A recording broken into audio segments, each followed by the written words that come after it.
Je crois que nous rêvons tous d'atteindre notre plein potentiel. Quand j'étais petit et que je regardais Dragon Ball Z, je me rappelle de la scène où on a, Son Gohan qui part, s'entraîner pour justement, devenir, ce qu'on appelle Mystic Gohan, censé avoir justement les capacités des dieux à atteindre son méga plein potentiel. Et ce qui était impressionnant, c'est que là, on avait plein de transformations, des super guerriers, avec les cheveux jaunes, on voyait le ki autour, l'énergie et tout qui explose autour avec la le dégagement de puissance. Heu, Là, en fait, on avait un Mystic Gohan qui, justement, était dans une apparence normale, limite sereine, zen, mais ultra puissante. Ce plein potentiel où on sent qu'il est très, très fort, mais que cette énergie, en même temps, elle n'est pas explosive et ça m'avait beaucoup marqué et depuis ça, en fait, je crois que j'avais ce truc de me dire: «J'ai moi aussi, j'aimerais un jour savoir comment, oui, comment on pourrait avoir ce plein potentiel? Comment on pourrait atteindre un tel niveau, justement de puissance, dans notre vie?» Même si ça reste un manga et une fiction, on le cherche tous, que ça soit dans le sport, au niveau intellectuel, dans le travail, dans l'expansion de nos projets. On a envie de voir que notre potentiel est révélé et je pense que nous avons tous ce potentiel en nous. Nous avons tous des forces, des capacités qu'on n'exploite pas et le grand problème, c'est que je crois que la société autour de nous, on est tout le temps un petit peu, influencés par, comment on devrait agir, comment on devrait faire, comment on devrait se comporter. Comment on devrait également, dans le quotidien, gérer nos projets, nos ambitions.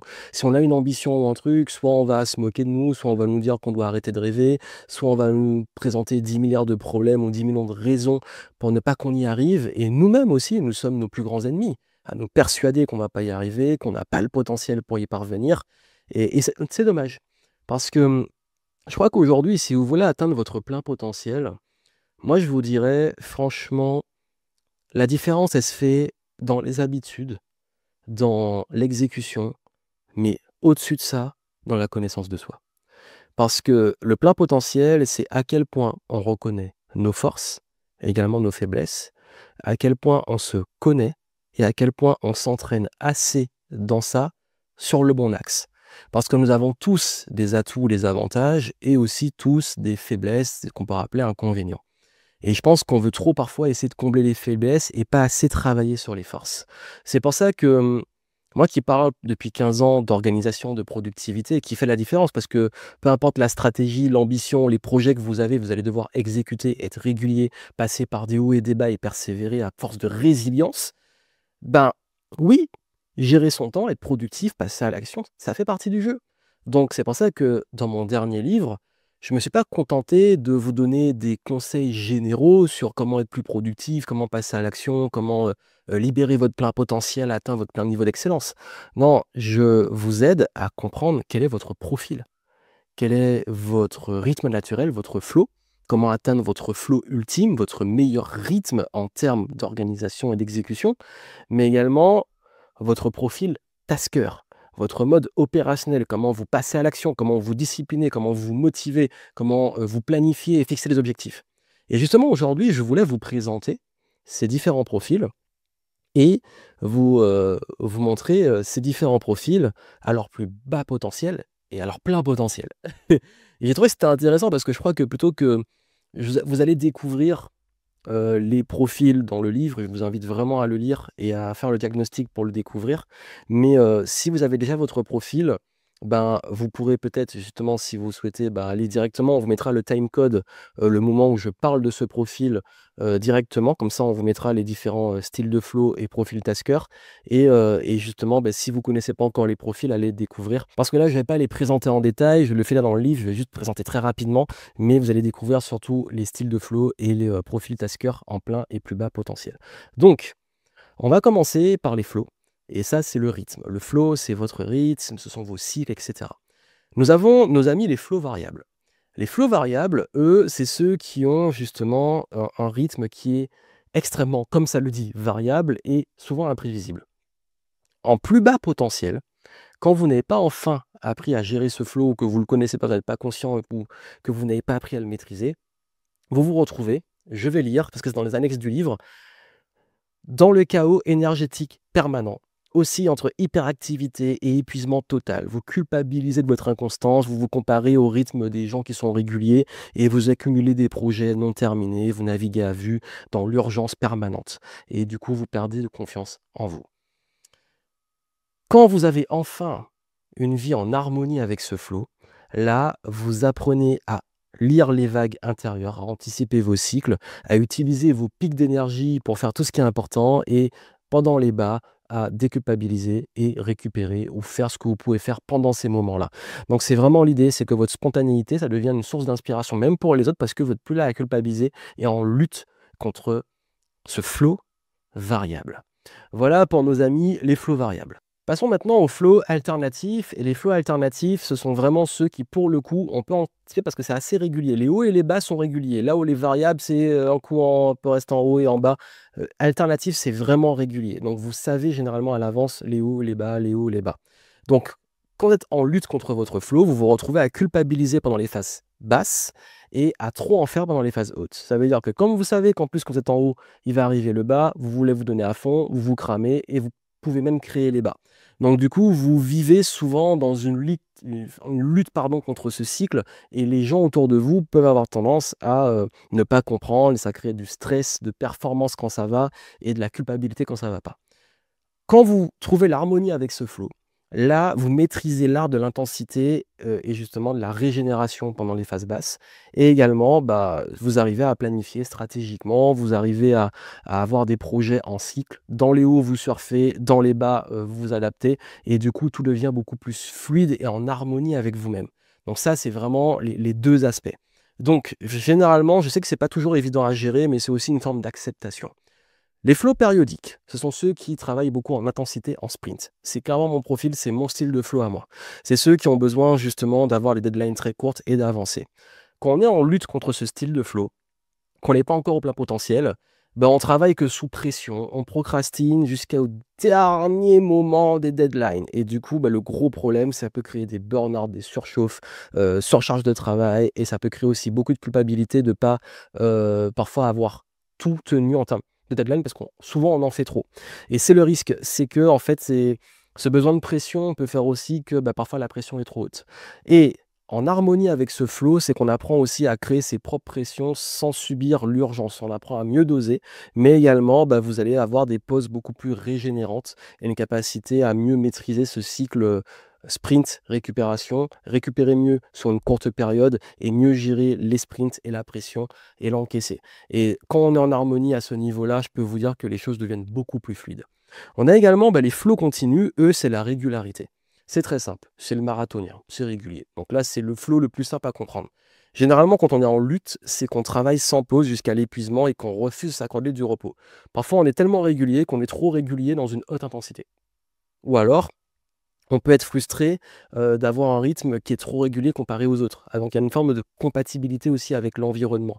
Donc parfois aussi ça peut créer une sorte de, ouais, une forme de stagnation par manque de variété où voilà, c'est un peu monotone. Donc ça, c'est les risques. En plein potentiel, à fond dans ce rythme, là, vous pouvez avoir une constance beaucoup plus intelligente. Vous gérez beaucoup mieux votre énergie, les pauses. Vous arrivez aussi à mieux doser votre rythme et vous apprenez à introduire un peu plus aussi de flexibilité parce que parfois on est très rigide quand on est dans ce flow continu et de pouvoir avoir des fondations beaucoup plus solides sur lesquelles les autres peuvent compter tout en se respectant pour de la réelle longévité. Parce qu'en plus, si vous vous cramez en étant en flow continu, vous allez encore plus culpabiliser de ne pas maintenir ce rythme continu. Donc voilà pour les flows continus. Flow intuitifs, ce sont vraiment ceux qui sont attirés par l'inspiration. Quand vous avez de l'inspiration, vous êtes ultra productif, c'est fluide. Quand il n'y a pas d'inspiration, vous pouvez faire ce que vous voulez, ça sort pas. Donc en gros, vous dépendez beaucoup des moments d'inspiration, des eureka, des idées, des envies. Donc là, vous êtes dépendant de vos humeurs créatives. À votre plus bas potentiel, c'est ça, c'est qu'il y a une trop grosse dépendance et vous êtes frustré aussi par les contraintes temporelles et organisationnelles. Parce que quand il n'y a pas d'inspiration et qu'on vous impose un cadre, compliqué pour vous de gérer ça. Il y a également le fait d'accumuler plein d'idées sans les concrétiser et également d'être incompris par l'environnement. Donc souvent, il y a beaucoup d'atypiques dans ce style de flow et c'est parfois un peu dur de gérer vis-à-vis des autres. Quand vous atteignez votre plein potentiel en harmonie, là, vous pouvez cultiver et invoquer votre inspiration plutôt que de vraiment la subir. Vous avez une capacité aussi à créer l'inspiration. à la pas attendre qu'elle arrive, mais à la créer et vous savez aussi capturer les idées au bon moment et vous savez également trouver des solutions, idéales grâce à votre créativité et vous avez des rituels aussi qui favorisent l'émergence des idées. En gros, vous prenez plus le contrôle sur, cette créativité et cette capacité à vous mettre en mouvement quand ce n'est pas là.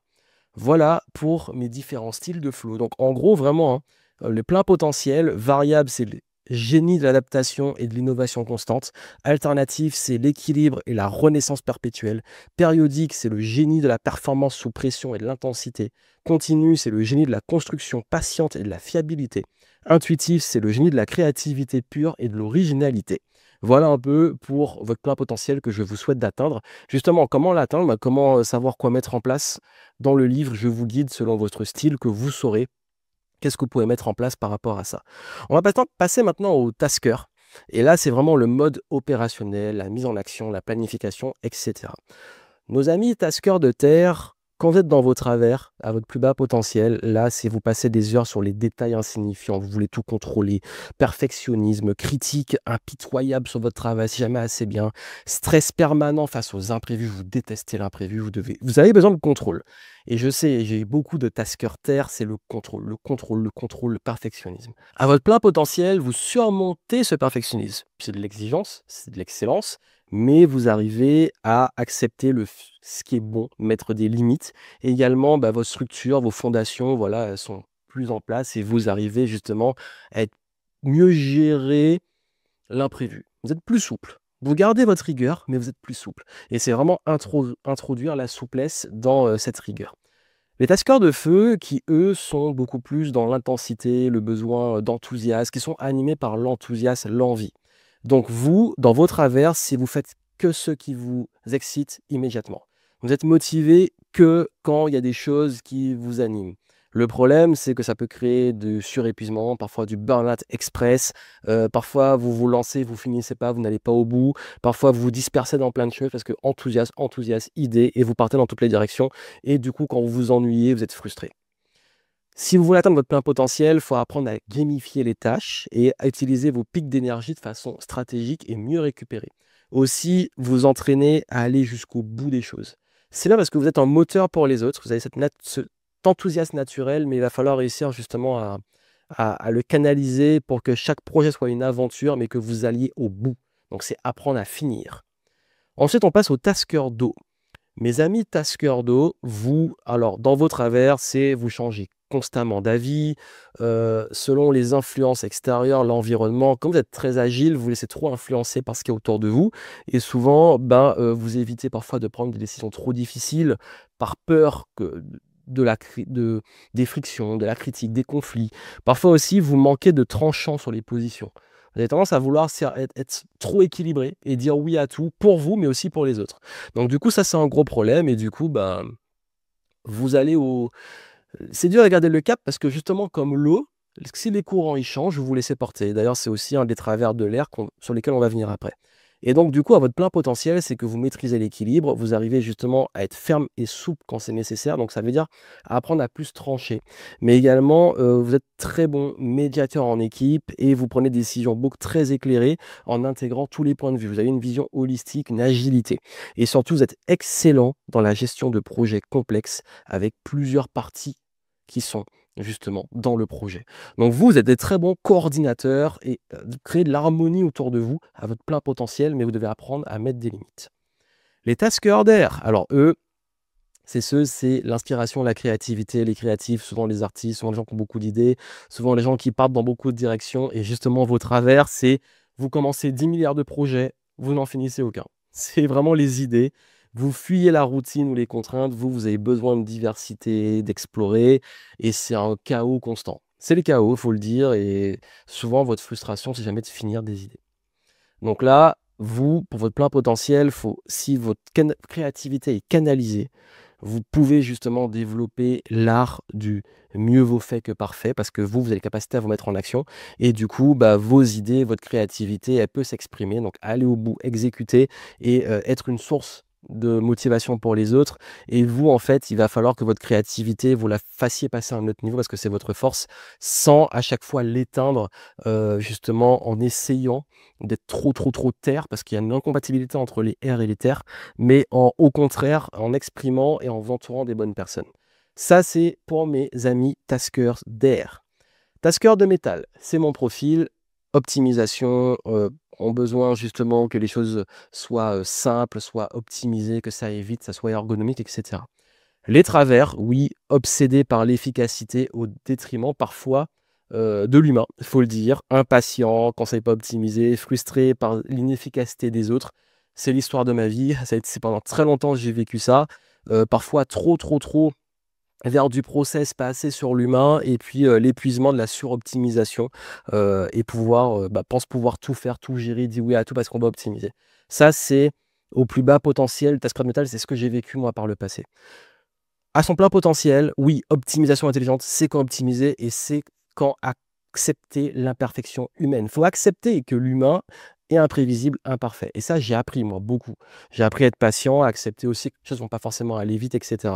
Mais également, multiplier l'impact, scaler, optimiser les process, faire des connexions et créer un équilibre.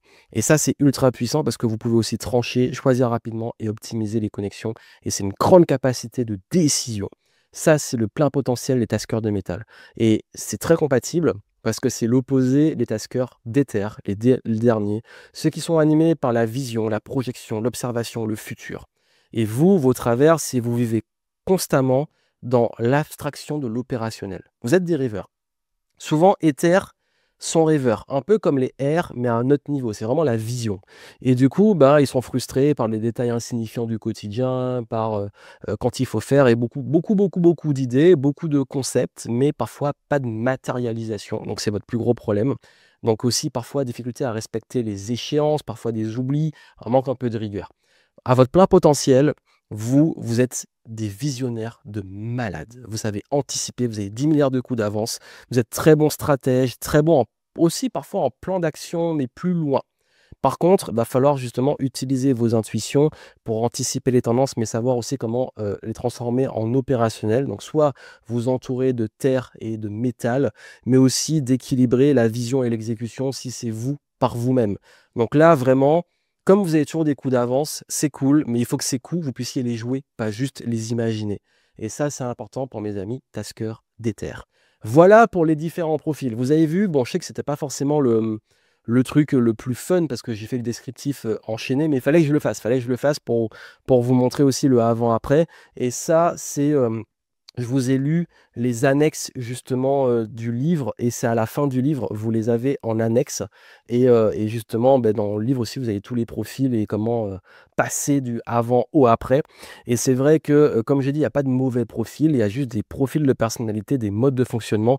Chacun a ses, inconvénients et ses avantages et c'est justement en les connaissant, en les comprenant qu'on arrive à les gérer, vous, mais aussi comprendre les autres, qu'on a une interaction avec les autres, qu'on a envie que si on est en équipe, si on a envie d'avoir le plein potentiel de chacun dans l'équipe, comprendre ça et chacun est à sa place. C'est pour ça aussi que chacun, s'il est bien positionné dans une équipe, moi j'ai des taskers d'éther sur la vision, l'objectif, la R&D, l'observation, les idées. Parfois je demande des feedbacks, c'est vraiment les créatifs. Taskers de terre pour tout ce qui est comptable, finance, mesures, chiffres. Taskers de métal, c'est beaucoup moi, mais aussi dans l'équipe, je sais que c'est ceux qu'on va mettre sur tout ce qui est scalabilité, process, automatisation et tout. Tasker d'air, c'est plus ceux qu'on va vraiment mettre en créa, tout ce qui est travail créatif et les taskers de feu, c'est parfois qu'on a envie de booster des projets, c'est aussi ceux qui vont créer de l'enthousiasme. Et puis les hauts, je parle pas forcément dans mon équipe, mais de ce que j'ai vu aussi autour de moi. Moi, j'ai plus vraiment, comme j'ai pas une grosse équipe, j'ai plus éther, j'ai moi métal, éther, eau et pour la relation client eau et beaucoup, j'ai un peu, je sais pas, c'est un feu et air un peu mélangé. Parce qu'on avait fait le test et ça s'équilibre entre les 2. Donc voilà, mais vraiment je vous dis, par exemple, je finissais sur les hauts qui vont être très bons pour le relationnel. les hauts pour le relationnel dans une équipe, pour l'harmonie, pour la gestion de projet. En manager, ils sont très bons. Mais encore une fois, vous savez, ces profils-là, c'est des profils d'organisation que j'ai créés. C'est pas il y a des personnalités. Parce qu'en fait, j'ai vu même chez des clients qu'il y a des taskers de métal qui sont comme moi, qui sont très optimisés et avec qui j'ai travaillé, qui sont pas encore à leur plein potentiel. Et eux, leur travers, pour vous donner un exemple très concret, c'est qu'ils se retrouvent très souvent à dire oui à tout le monde, à ne pas savoir dire non, pas savoir mettre des limites, parce qu'ils pensent pouvoir tout gérer, mais c'est une personnalité, parce qu'il y a des taskers de métal qui, eux, j'avoue un peu plus moi, laisse-moi tranquille, c'est bon, j'arrive à mettre des limites. Donc vous avez vu, ça dépend aussi des personnalités de chacun. Mais ça aide à vraiment comprendre, vous, comment atteindre votre plein potentiel d'exécution, d'organisation, de discipline, de régularité. Donc comme je vous l'ai dit, si vous voulez en savoir plus, en descriptif, vous pouvez avoir et recevoir le livre, faire le diagnostic aussi pour connaître votre profil. Et puis, dites-moi en commentaire, vous, quel est votre style de flow et profil Tasker si vous le connaissez. J'ai hâte de le savoir. Dites-le moi là en commentaire. Donc voilà, on va continuer la série. Je vous invite à vous abonner, à me laisser des pouces en l'air, des étoiles si vous écoutez ça en podcast, parce que je mets ça aussi en podcast, et me suivre sur les différents réseaux. Vous avez tout en descriptif. Laissez-moi aussi vos retours sur le livre avec votre profil. Et moi, je vous retrouve très bientôt. Prenez soin de vous. À très vite.